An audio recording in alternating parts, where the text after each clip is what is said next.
तो आज हम पढ़ेंगे प्रकाश। कौन सा पाठ पढ़ेंगे? प्रकाश। प्रकाश।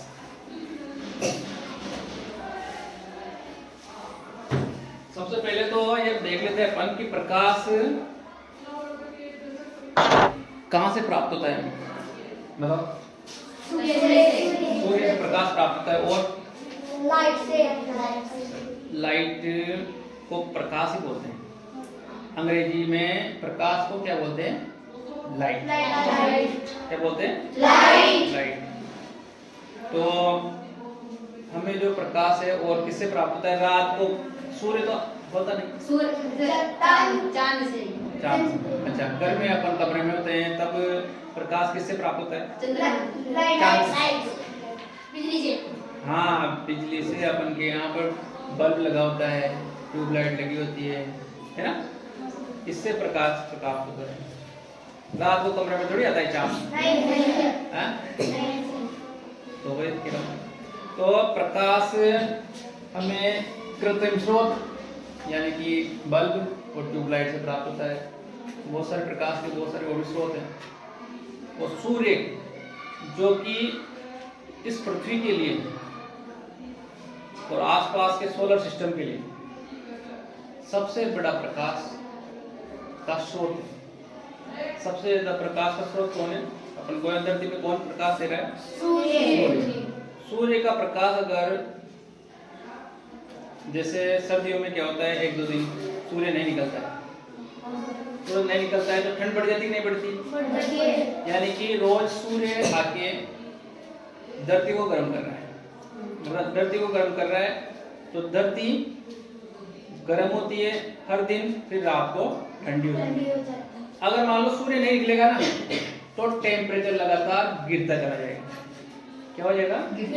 तापमान लगातार गिरता चला जाएगा, ठंड बढ़ती जाएगी। अगर सूर्य का प्रकाश बिल्कुल हटा दिया जाए थोड़े 1-2 महीने 4 महीनों 1 साल के लिए तो बर्फ जमने लग जाएगी। जहाँ पर भयंकर गर्मी पड़ती है जैसे रेगिस्तान में, वहाँ पर भी बर्फ जमने पड़ जाएगी और बर्फ की मोटी मोटी परत हो जाएगी। तो प्रकाश का सबसे बड़ा स्रोत है और गर्मी का ऊष्मा का सबसे बड़ा स्रोत है सूर्य। पौधे भी सूर्य से अपना भोजन बनाते हैं। स्वयं पोषी है पौधे। प्रकाश, तो प्रकाश कैसे गमन करता है, कैसे चलता है बताओ? अगर मैं किसी पाइप से, किसी छोटे पाइप से या किसी बड़े पाइप से अगर मैं किसी को देखता हूं तो उसका सीधा होना जरूरी है। उसका सीधा होना जरूरी है। यदि वो पाइप थोड़ा सा भी तिरछा होगा, मुड़ा हुआ होगा तो क्या मैं देख सकता हूँ? नहीं देख सकता। इसका मतलब अब आपने टॉर्च जलाई होगी रात को, कभी कभी टॉर्च जलाई होगी, किसान टॉर्च देती है अपने पास, रात को खेत में जाते हैं रखवाली करने के लिए जानवरों से। तो जो टॉर्च का जो प्रकाश है वो सीधा जाता है कि थोड़ा तिरछा सीधा? बिल्कुल सीधा। यानी कि प्रकाश सीधी रेखा में गमन करता है। गमन का मतलब चलना।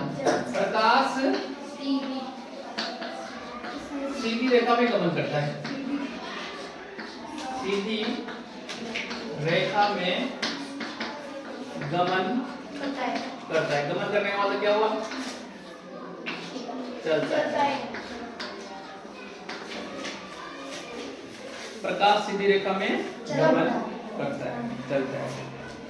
अब हम किसी चीज को देख रहे हैं, हम किसी चीज को देख रहे हैं। प्रकाश का परावर्तन के बारे में दूसरा पॉइंट है पाठ का, प्रकाश का परावर्तन।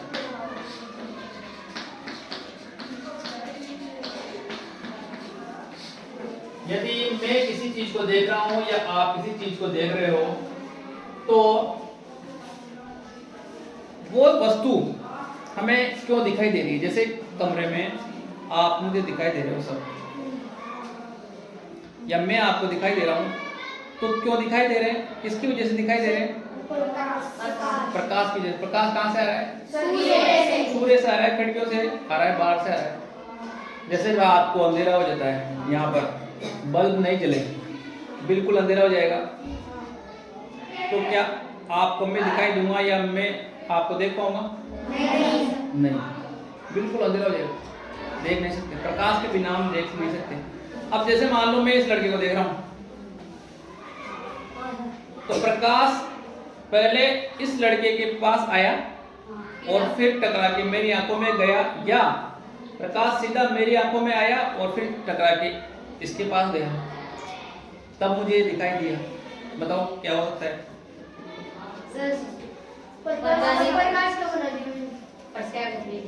प्रकाश पहले कहाँ आएगा? किसी वस्तु को, किसी को भी देखने के लिए प्रकाश पहले क्या कहाँ आएगा? मेरी आंखों में आएगा, फिर जाएगा, या फिर किसी वस्तु के ऊपर जाएगा, फिर टकरा के मेरे पास आएगा। किसी वस्तु के ऊपर जाएगा, किसी के ऊपर भी वो गिरेगा। प्रकाश पहले वहां पर आएगा, फिर वहां से टकरा के मेरी आंखों में आएगा, तब मुझे ये दिखाई देगा, तब मुझे ये दिखाई देगा। ऐसे इसमें कलर का है। प्रकाश में 7 कलर होते हैं, 7 रंग होते हैं। इंद्रधनुष में कितने रंग होते हैं? 7। तो प्रकाश से बनता है, तो 7 रंग होते हैं। उसमें मैंने बता रखा है आपको, उसका एक ऑर्डर है, उसका एक क्रम है। बेनी आह पीनाला, इस शब्द से अपन उसको, उस क्रम को याद कर सकते हैं। बे से बैंगनी, नी से नीला, आ से आसमानी, ह से हरा। बेनी आह पी, पी से पीला, ना नारंगी और ला। तो इस तरह से हम प्रकाश के उसको याद कर सकते हैं। प्रकाश का परावर्तन, जो टकरा के प्रकाश मेरे पास आया है, किसी वस्तु से जब प्रकाश टकराता है, किसी सरफेस से, किसी पृष्ठ से जब प्रकाश गिरता है और टकराता है और वापस दूसरी तरफ जाता है, मुड़ जाता है, तो उसको कहते हैं प्रकाश का परावर्तन। प्रकाश का परावर्तन, प्रकाश का परावर्तन। मान लो कोई पृष्ठ ले लिया अपन ने, इधर ये क्या मान लिया अपन ने, कोई पृष्ठ, किसी वस्तु का कोई पृष्ठ ले लिया। प्रकाश की एक किरण आई और टकरा कर ये वापस चली गई, टकरा कर ये वापस चली गई। इस घटना को, जो प्रकाश का मुड़ना है, प्रकाश का टकरा कर दूसरी दिशा में जाना है, इसको ही क्या बोलते हैं? प्रकाश का परावर्तन। अब इसमें कुछ नियम भी है, प्रकाश के परावर्तन में कुछ नियम भी है। इसमें एक अभिलंब डालते हैं अपन, और यहाँ पर 2 कोण बनाते हैं। ये जो किरणें हैं आने वाली, इसको बोलेंगे आपतित किरण, आपतित किरण। और जो टकरा कर जाने वाली किरण है, इसको बोलेंगे परावर्तित किरण। यहाँ पर कोण आई और कोण आर। कोण आई को नाम दिया इंसिडेंट एंगल। इंसिडेंट एंगल मतलब आपतन कोण, और रिफ्लेक्टिव एंगल यानी कि परावर्तन कोण। तो ये दोनों कोण हमेशा बराबर होंगे। अब इसमें नियम पढ़ेंगे अपन। तो नियम फर्स्ट इसका यही है कि कोण आई बराबर होगा किसके? कोण आर के। आपतन कोण हमेशा किसके बराबर होगा? परावर्तन कोण। और नंबर 2 नियम है कि आपतित किरण, परावर्तित किरण और अभिलंब तीनों पृष्ठ के एक ही तल पर स्थित होंगे। आपतित किरण, परावर्तित किरण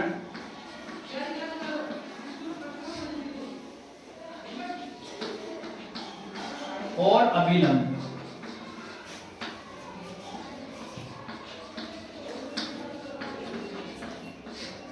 तीनों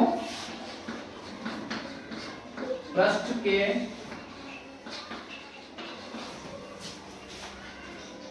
एक ही बिंदु पर स्थित होंगे।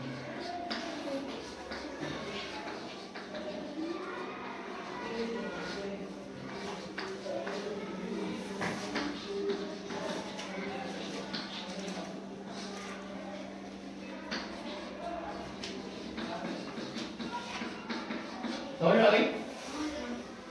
समझ आ गई परावर्तन? हाँ, सर। परावर्तन क्या होता है? प्रकाश का आना टकरा जाना। कर दूसरी तरफ जाना। ठीक है।